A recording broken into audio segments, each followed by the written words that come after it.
We need to find ways to come together, get that Irish spirit back together. And when I see the celebration here today, it's about that kind of thing.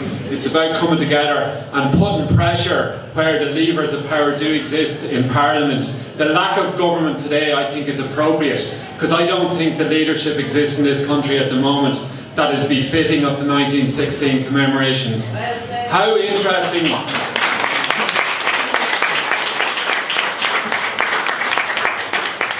How interesting it is that nobody is able to stand over the legacy of 1916 and mark it as the history that we have. There's something poetic about that, and it was mostly poets who led the rebellion. And we think about poetry. Poetry is about the imagination, it's about dreaming, it's about imagining things that don't exist already. And in our lives we need to imagine a different reality, because in most of our minds we think we're not good enough. Nelson Mandela talked about that in his inauguration speech. He said our greatest fear is that we are not brilliant, that we're afraid of our own light.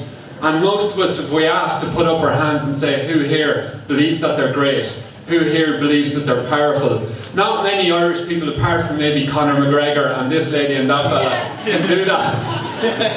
And it's therefore back to our minds, and to cultivate that ability in our minds. And it's about courage, the courage to take action, the courage to follow through on the dreams, and the courage to make your own dreams. So what are you going to do about commemorating 1916? I say mark the history, yes, but think about your legacy. There was people here that founded this college. I don't know who they were, but somebody met over presumably a kitchen table one evening and decided that this area needed better access to education, that young men and young women needed better opportunities.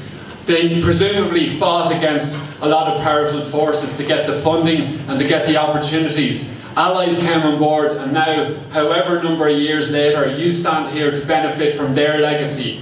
So my challenge to you is, and it's a challenge for myself, is what is our legacy going to be to our children and to our grandchildren? In 10 years' time, you look back on today, you'll remember the 100th anniversary of 1916. What will you be saying that you achieved in those 10 years? Think forward to 40 years. Think forward to 60 years. What kind of life are you going to have? How are you going to foster your own dreams, your own courage?